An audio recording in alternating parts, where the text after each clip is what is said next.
नमस्कार दोस्तों, मैं विकास शाक्या एक बार फिर से आप सबका स्वागत करता हूं अपने चैनल पर।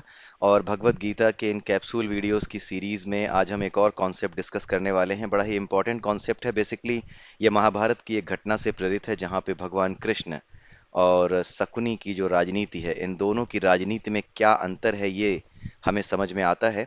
और ये भी समझ में आता है कि एक व्यक्ति की राजनीति, जो कि शकुनी की राजनीति है, वो किस किस स्तर पे है, और भगवान कृष्ण की राजनीति वो किस स्तर पे है। शकुनी की जो राजनीति है वो सांसारिक स्तर पे है। जो संसार है, यानी संसार क्या, जो कि तीन गुणों से बना हुआ ये संसार है, सतरज और तम, जिसमें व्यक्ति किसी न किसी भावना से, किसी न किसी बदले की भावना से, किसी न किसी इच्छा से जुड़ा हुआ होता है। और एक कृष्ण की राजनीति है, वो आध्यात्मिक है। ठीक है। यानी राजनीति भी इस तरीके से की जा सकती है, जहां कुछ पाने की इच्छा ना हो, जहां कुछ खोने का डर ना हो, केवल और केवल जन कल्याण के लिए जो राजनीति की जाए, वो केवल आध्यात्मिकता से ही सीखी जा सकती है। केवल अपने स्वार्थों के लिए राजनीति करना, केवल अपने आप को सत्ता में बनाए रखने के लिए राजनीति करना, वो निश्चित रूप से सांसारिकता का प्रतीक है। और केवल संसार में धर्म की स्थापना के लिए, संसार को एक करने के लिए जो नीतियां बनाई जाएं, राजनीति में उन सिद्धांतों का उल्लेख, उन सिद्धांतों का इस्तेमाल किया जाए जो सभी के बीच समन्वय स्थापित कर सकें, सभी के लिए न्याय सुनिश्चित कर सकें, धर्म को अपहोल्ड कर सकें। धर्म और अधर्म दोनों चीजें हमेशा रहेंगी, लेकिन धर्म अधर्म को बैलेंस करता रहे। ऐसा ना हो कि अधर्म पूरा चढ़ जाए और संसार में धर्म नाम की चीज ही ना बचे। ऐसा ना होने पाए। इस तरह की राजनीति के जो सिद्धांत होते हैं, वो आध्यात्मिक राजनीति के सिद्धांत होते हैं। आध्यात्मिक राजनीति के सिद्धांतों को एक तो चाणक्य ने आगे बढ़ाया, जिन्होंने अर्थशास्त्र लिखी। और एक जो है भगवान श्री कृष्ण, जो महाभारत में हमें देखने को मिलती है राजनीति, वहां से हमें समझ में आता है कि भगवान कृष्ण की जो आध्यात्मिक राजनीति है वो कैसी है, और शकुनी की जो राजनीति है वो कैसी है। और आध्यात्मिक राजनीति हमेशा एक सांसारिक राजनीति पे भारी कैसे पड़ती है, और भारी वो पड़ेगी ही पड़ेगी, और क्यों पड़ेगी, यही आज हम यहाँ समझने वाले हैं। सांसारिक रूप से कोई कितना भी बड़ा राजनीतिक, कितना भी बड़ा कुटिल क्यों ना आपको दिखाई देता हो, लेकिन यदि कोई आध्यात्मिक स्तर पे उतर करके राजनीति करने लगा, और वो इस लेवल पे आ गया कि मुझे सब चीजें सही करनी है, तो ये यकीन मानिए कि पूरी प्रकृति उसका साथ देती है। हर तरफ से पूरी प्रकृति उसका साथ देने लगती है, और उसकी सारी योजनाएं सफल होती हैं, जो आध्यात्मिक स्तर पे उतर करके राजनीति करता है। उसका कारण है क्योंकि आध्यात्मिकता तीनों गुणों से परे है। न उसमें सतगुण है, न रजगुण है, न तम गुण है।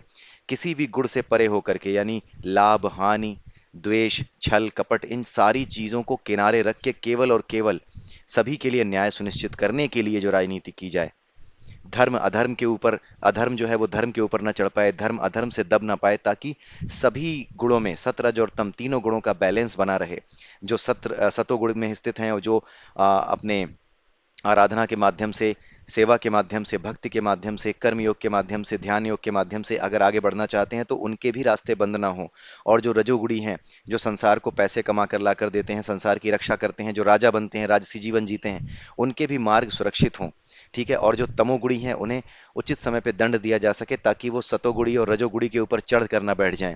कहीं ऐसा ना हो कि वही राज्य करने लगें और सारे संसार को नष्ट कर दें। इसलिए इन तीनों का गुणों का संतुलन बनाए रखने के लिए जो राजनीति की जाती है, वो आध्यात्मिक स्तर पर की गई राजनीति होती है। और इसका केवल एक नियम होता है, सभी के लिए न्याय सुनिश्चित करना। जो धर्म है, धर्म यानी हम पहले समझ चुके हैं, धर्म यानी प्रकृति के साथ योग कर लेना। जिस तरह से प्रकृति हम सबका पालन करती है, न कुत्ते बिल्ली, गाय बकरी बैल, इन सभी चीजों के साथ, इंसानों के साथ उसने कोई फर्क नहीं किया है। वो हमें भी पाल रही है, वो उन्हें भी पाल रही है। वो साफ हवा साफ पानी हमें दे रही है। जिस दिन हम पानी और हवा गंदी करेंगे, हम मर जाएंगे, लेकिन यह प्रकृति खत्म नहीं होगी। प्रकृति अपने आप को फिर बैलेंस कर लेगी। कभी भी इस संसार का मनुष्य प्रकृति को समाप्त नहीं कर सकता। आप चाहें तो पूरी दुनिया में एटम बम मार करके ये कह दें कि हमने पूरी प्रकृति, पूरी धरती को नष्ट कर दिया, ये आपका भ्रम है। आपने धरती को नष्ट नहीं किया है, आपने धरती को कुछ दे दिया, अपनी तरफ से इनपुट दिया है। अब आउटपुट क्या आएगा, ये धरती आपको खत्म कर देगी। कई सालों तक न्यूक्लियर विंटर रहेगा, और एक समय के बाद वापस पृथ्वी उसी अपने वास्तविक रूप में, वही चहचहाते हुए पक्षी, वही लहलहाते हुए पेड़, वैसे ही नदियां, पानी कई हजारों सालों बाद वापस सामने आ जाएंगे। तो ये प्रकृति आपको नष्ट करके वापस अपने आप को खड़ा कर लेगी। ये जो नष्ट करने का काम है, यही धर्म युद्ध है। प्रकृति अपनी तरफ से भी आपसे युद्ध करती है, और जब आपके भीतर की प्रकृति नष्ट होती है, जिसमें करुणा है, दया है, वास्तविक रूप हमारा करुणा का है, दया का है।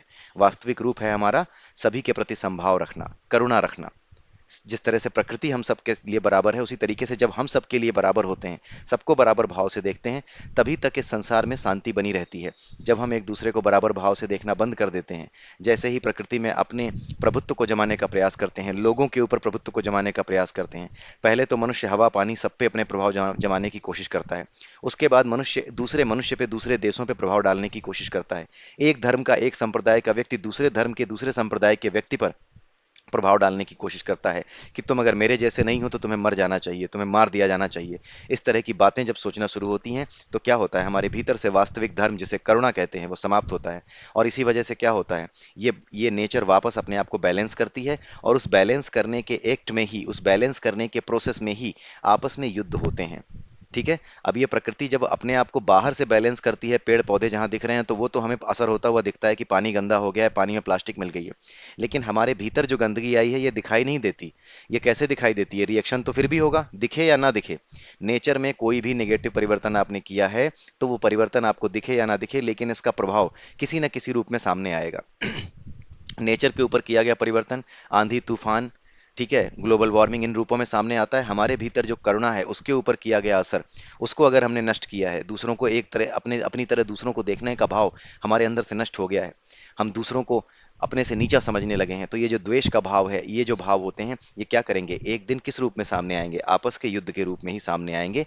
बवंडर वहां भी होता है, बवंडर यहाँ भी होता है। प्रकृति भी बवंडर करती है, और हमारे भीतर भी बवंडर चलता है, और आपस में लोग लड़ते हैं। ठीक है।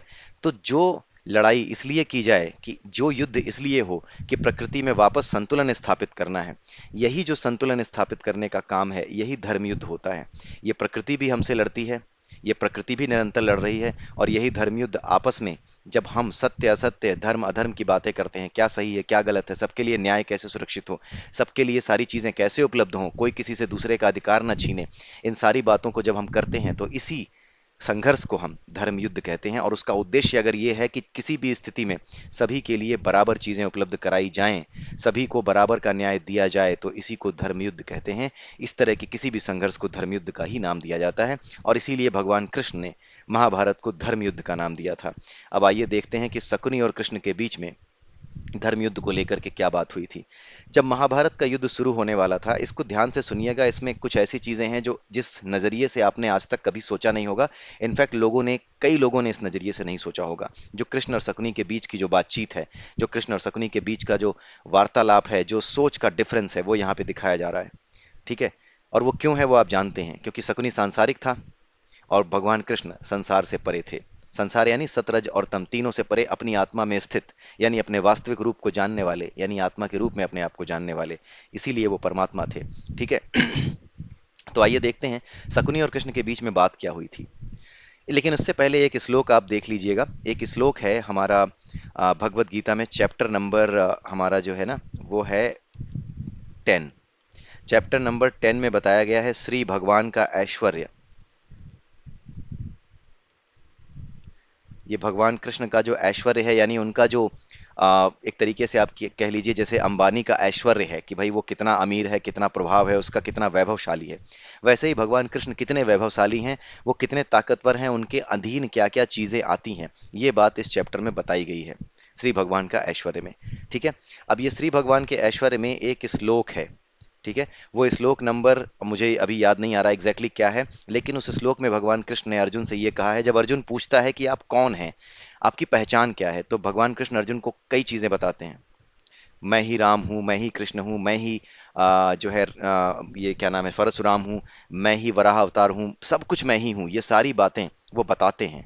तो ये सारी बातें जब वो बताते हैं, तो उसी बीच में अर्जुन को ये आश्वासन देते हैं कि सामने भले ही शकुनी जैसा कितना भी बड़ा छलिया खड़ा हो, लेकिन इस पूरे संसार में, इस पूरी सृष्टि में मुझसे बड़ा छलने वाला, मुझसे बड़ा छलिया कोई नहीं है। इस पूरी सृष्टि में मुझसे बड़ा छलिया कोई नहीं है।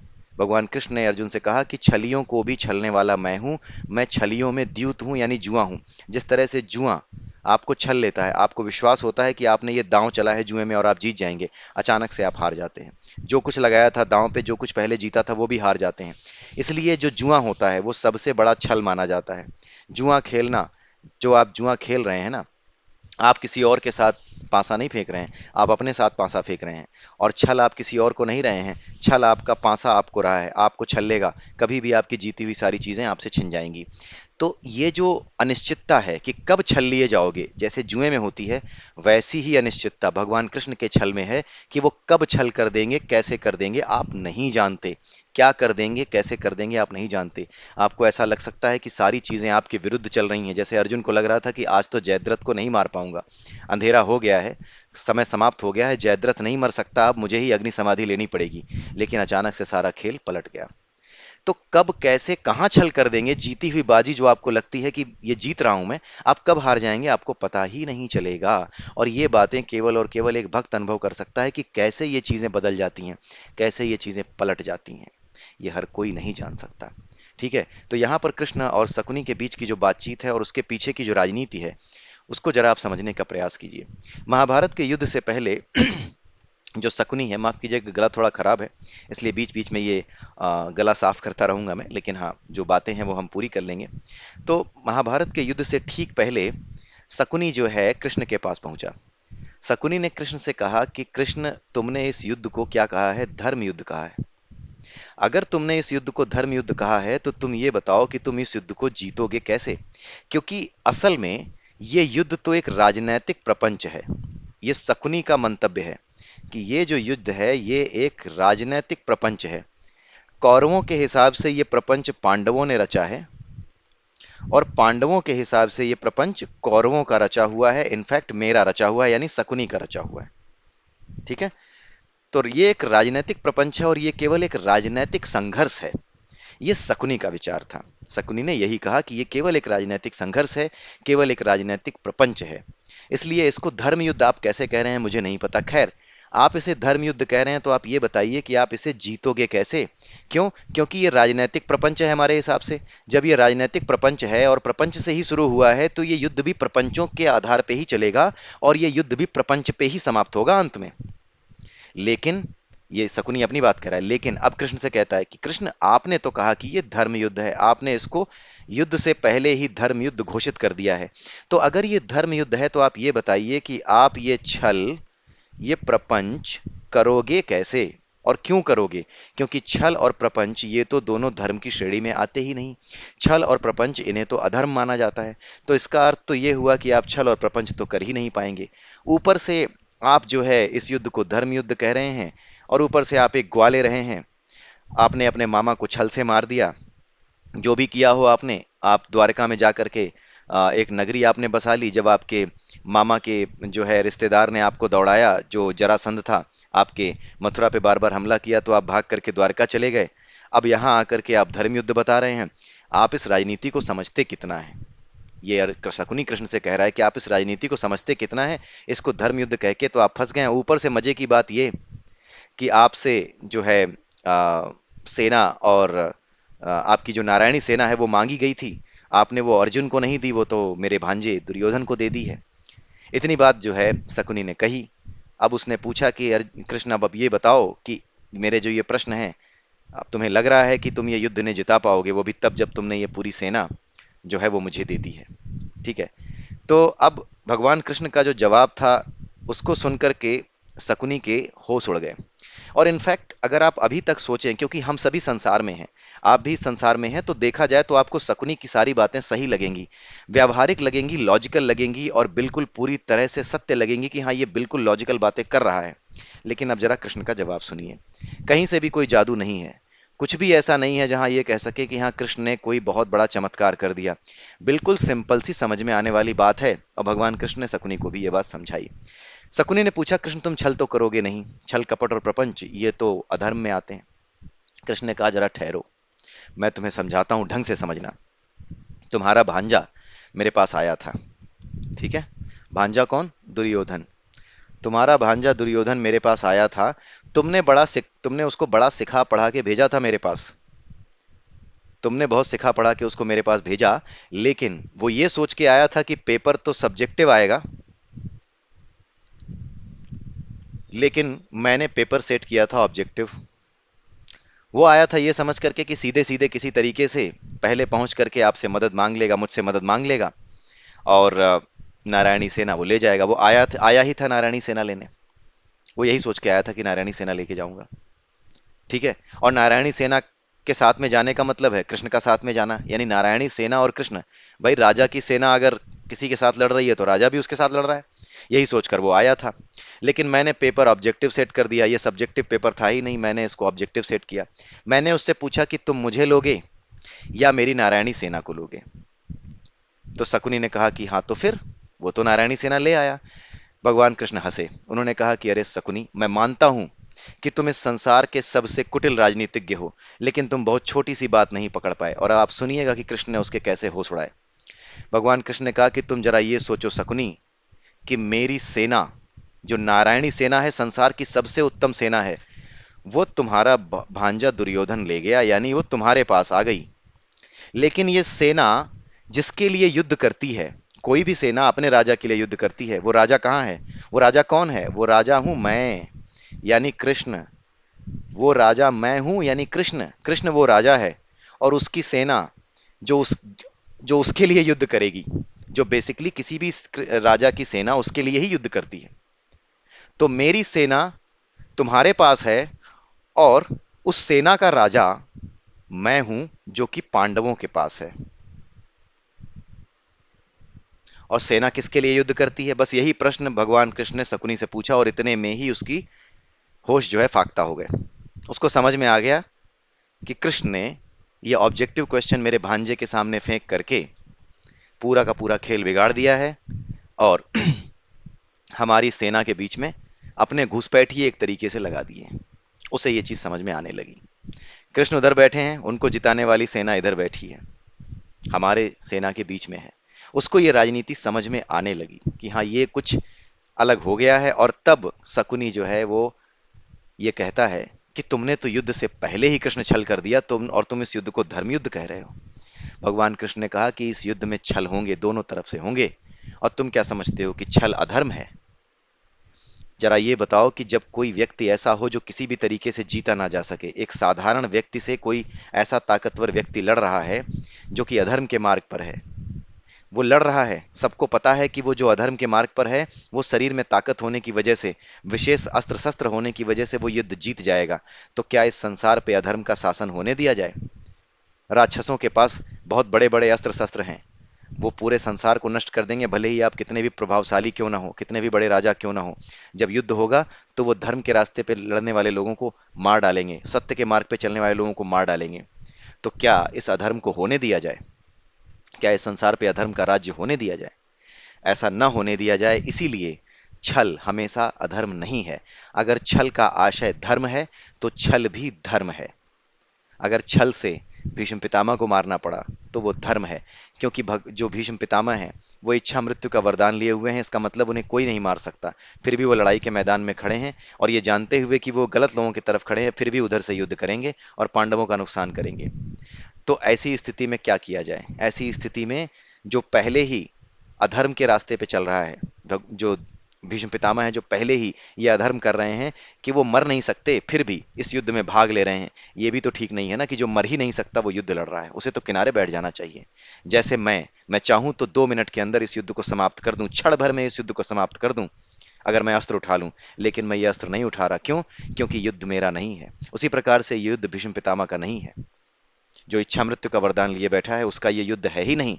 जो मर ही नहीं सकता, जो इस युद्ध में अविजित है, अपराजित है, उसके लिए ये युद्ध नहीं है। ये युद्ध जिनका है उन्हें ही लड़ने देना चाहिए था। लेकिन आप लोग इसमें हस्तक्षेप कर रहे हैं, जो कभी मर भी नहीं सकते, जो कभी हार ही नहीं सकते, जो अविजित हैं इस संसार में, वो इस धर्म युद्ध में अधर्म की तरफ से खड़े होकर युद्ध कर रहे हैं। तो इसी वजह से मुझे भी यहाँ पर युद्ध करना पड़ रहा है। लेकिन अंतर इतना है कि मैं अस्त्र उठाता हुआ नहीं दिखाई दूंगा, और तुम्हारे भीष्म पितामह और द्रोणाचार्य ये अस्त्र उठाए उठाए हुए तुम्हें दिखाई देंगे। बस यही फर्क है। लेकिन फिर भी इस युद्ध में जिस तरह से वो छल रहे हैं धर्म को, उसी तरीके से मैं अधर्म को छलूंगा, और मैं छल अवश्य करूंगा। तब शकुनी को समझ में आया कि वो युद्ध जीत नहीं सकता, लेकिन फिर भी उसका अहंकार था, तो वो लगा रहा। रोज हारता था, रोज हारता था वो। 18 साल तक का उसका छल और 18 दिन का भगवान कृष्ण का छल, सब बराबर हो गए। शकुनी पूरी सेना समेत, पूरी महाभारत में पूरे की पूरी कौरव सेना भगवान कृष्ण ने समाप्त कर दी। तो जो आध्यात्म के स्तर पर उतर करके धर्म और अधर्म को सत्य और असत्य को किनारे रख करके कि सत्य असत्य कुछ नहीं, धर्म अधर्म कुछ नहीं, केवल और केवल एक ही चीज धर्म है, और उसे कहते हैं करुणा। सभी के प्रति समभाव, यही धर्म है। सभी के प्रति न्याय सुनिश्चित करना, प्रकृति का बैलेंस बनाए रखना, संतुलन बनाए रखना, करुणा बची रहे। जो करुणा से विहीन है, जो द्वेष में है, जो बदले की भावना में है, उन सभी का नष्ट हो जाना, ताकि करुणा बची रहे, सांत्वना बची रहे, ताकि धर्म बचा रहे, एक बैलेंस बचा रहे सतरज और तम तीनों गुणों का। यही धर्म है। इसी को बैलेंस करती है नेचर, इसी को बैलेंस करती है हमारे भीतर की नेचर, इसी को बैलेंस करती है हमारे बाहर की नेचर। यही धर्म है, और यही जो संघर्ष चलता है भीतर और बाहर, यही धर्म युद्ध है। ये केवल कुछ समय के लिए होता हुआ दिखाई देता है, लेकिन ये धर्म युद्ध अनादिकाल से चल रहा है और चलता रहेगा। आगे भी चलता रहेगा, आज भी चल रहा है। ठीक है। तो यही चीज यहाँ पे समझाई गई है। अब आपको समझ में आया होगा कि ये जो वार्तालाप है कृष्ण और शकुनी का, ये राजनैतिक स्तर पर किस तरीके का है। और असली लेवल पर मुझे इस श्लोक में, इस वीडियो में सिर्फ और सिर्फ जो एक बात बतानी थी वो ये थी कि जो छल है, भगवान कृष्ण ने अपने बारे में बताया था कि मैं छलिया हूं, मैं छल भी लेता हूं। तो वो छलिया किस स्तर के हैं। और इसीलिए जो व्यक्ति आध्यात्मिक स्तर पे उतर जाता है, जो भगवान कृष्ण के स्तर पे आकर के उनको, उनकी आराधना करते हुए उनको अपना आराध्य मान करके अपना कर्म करता है, तो चाहे कितने भी बड़े राजनीतिक संकट आए, उसका वो कुछ नहीं बिगाड़ सकते। चाहे कितना भी बड़ा शकुनी इस दुनिया में पैदा हो जाए, ऐसा छल, ऐसे उपाय उस व्यक्ति के माध्यम से निकलेंगे कि वो सारे छल कपट, वो सारे के सारे प्रपंच धरे के धरे रह जाएंगे। यही बताने का मेरा उद्देश्य था कि ईश्वर पर विश्वास रखिए। संसार में कितना भी ताकतवर व्यक्ति कितनी भी गंदी राजनीति क्यों ना कर रहा हो, वो हारेगा, उसकी हार निश्चित है। ठीक है। आई होप कि आपको समझ में आ गया होगा कृष्ण की ये राजनीति और कृष्ण की जो ये धर्म युद्ध की नीति थी, इसमें उन्होंने क्या किया था, शकुनी को युद्ध से पहले ही कैसे छल लिया था, ये आप समझ सकते हैं। तो इसी के साथ आज का ये वीडियो मैं यहीं समाप्त करता हूं। अगले वीडियो में फिर मिलेंगे, तब तक के लिए नमस्कार।